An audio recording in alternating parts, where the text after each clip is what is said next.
Ok. Alors bonjour, nous sommes Abigaël et Rivka du Machon Ora. Alors aujourd'hui, on aimerait consacrer cette étude à la Refoua Shelema de Yosef Rai Ben Mesaouda Lebet Cohen et Dvorah Batsara. Alors Abigaël, j'ai une question à te poser. Est-ce que pour atteindre un but, la Torah nous autorise-t-elle à agir comme bon nous semble? Ok, alors pour répondre à ta question, je vais reprendre sur la paracha de cette semaine qui est de Vayetse. On voit que Yaakov devait se marier de base avec Rachel au bout de ses 7 années de travail chez Lavan, et qu'au final il se marie avec Léa. Et donc de là, on voit que Rachel assiste à tout cela alors qu'elle aurait tellement voulu être à la place de sa sœur pour se marier avec Yaakov et fonder le peuple juif. Au moment où elle voit ce privilège extraordinaire lui échapper, en quelque sorte, elle a deux choix. Ou bâtir tout le clan d'Israël et avoir une part dans toute son histoire, mais en disant devant toute la foule que celle qui est en train de se marier c'est Léa et donc lui faire une honte immense, ou au contraire renoncer à cet immense privilège et pour préserver la dignité de sa sœur. En gros, donc ne pas lui faire honte.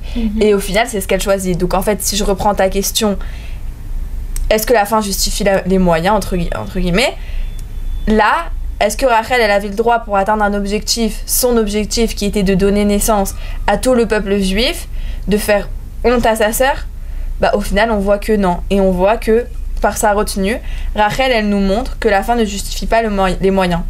Que ce n'est pas parce qu'on a une bonne intention qu'on a le droit de faire n'importe quoi. D'accord. Donc en fait, il y a une Gemara, il est rapporté dans une Gemara, la Gemara Sanhedrin 11a, qu'un jour, Rabbi Yehuda Nassi, il sentit une forte odeur d'ail alors qu'il était en train de donner un cours de Torah. Or, dans la Torah, il est écrit « ton camp sera saint », ce qui signifie qu'on n'a pas le droit de prononcer des paroles de Torah quand il y a une odeur qui est dérangeante. Alors il demanda que celui qui ait mangé de l'ail sorte.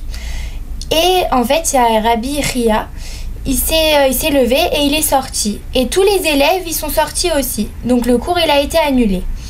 Le lendemain, Rabbi Shimon, le fils de Rabbi Yehuda Anassi, il est allé demander à Rabbi Chia, pourquoi as-tu incommodé mon père?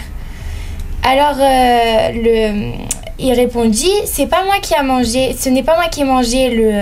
de l'ail, mais je suis sorti pour ne pas humilier la personne qui en avait mangé. Et donc en fait, le cours il a été annulé, donc il a préféré ne pas faire honte plutôt que d'étudier la Torah. Donc on voit que ne pas faire honte passe avant l'étude de la Torah. Ah ouais, c'est gros quand même. Ah oui, c'est très important.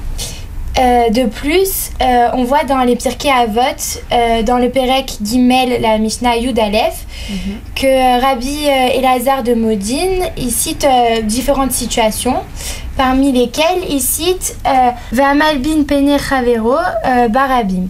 Donc ça veut dire, c'est le fait de faire honte à quelqu'un, et il dit En lo chelek leolam haba, n'aura pas sa part dans le monde futur. Donc on voit vraiment que c'est quelque chose qui est vraiment très important, de pas faire honte de faire honte à quelqu'un. C'est très grave. Bah oui. Et d'ailleurs, pour reprendre ce que tu disais, j'ai un midrash sur la paracha, qui met en lien aussi avec Rachel et Léa, que Yaakov et Rachel, ils avaient fait des signes ensemble. Oui. Tu vois, tout le monde sait ça. Et Rachel, elle devait donner à Léa ses signes, parce que sinon, sous la roupa, Léa allait avoir honte.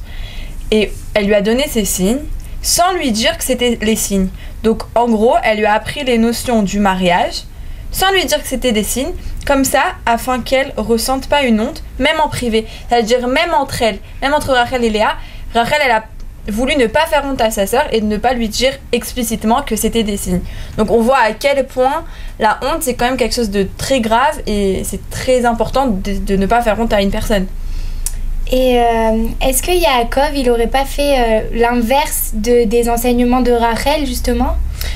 Bah un peu. En vrai, on voit ça quand il s'est déguisé en son frère. Ça veut dire que pour atteindre son objectif, il a un peu tout fait. Et au final, on peut apprendre de là que Rachel, de là, on apprend qu'il faut se comporter comme Rachel au jour d'aujourd'hui. D'accord. Et toi, tu connais pas une histoire par hasard Alors si... Sur la honte. D'aujourd'hui, tu veux dire? Oui. Pas comme Rabbi Yehuda Hanassi, non, de qui nos était de jours. l'époque. Ouais. Bah ouais. En gros, on a un Rav qui s'appelle Rav Fison. Oui. Il nous a... Tu te rappelles? Bah oui, oui. Bah en gros, il nous a raconté une histoire sur lui quand il était au Machon Meir. Ouais. Il était nouveau là-bas et chaque semaine, il devait chacun son tour, les garçons de la yeshiva quoi, faire le thé, au Rav. Et un jour, le Rav Fison il s'est proposé à faire le thé. Et donc il a été dans la cuisine pour lui préparer le thé et tout ça. Et il a pas très bien su comment faire le thé. En gros, il a pris... je sais pas comment ça s'appelle, moi. Il a pris le thé qu'il faut mettre dans une petite boule qui sert. Il avait pas de sachet de thé comme on a aujourd'hui. Et il avait une espèce de petite boule qui doit tremper dans l'eau, dans l'eau chaude, et pour qu'après ça infuse et après enlever. Ouais. Sauf qu'il avait pas compris que c'était ça, donc il a mis des grains au fond du verre. Il a mis de l'eau chaude. Et après, il a servi au Rav. Et donc en fait, c'est dégueulasse. Oui, c'était pas bon. Et voilà. Et au final, pour le Rav, pour ne pas lui faire honte, il a bu tout le verre de thé. Donc on voit à quel point vraiment c'est important de pas faire honte à quelqu'un. D'accord. Bon, c'est une très belle histoire. Merci. Shabbat Shalom.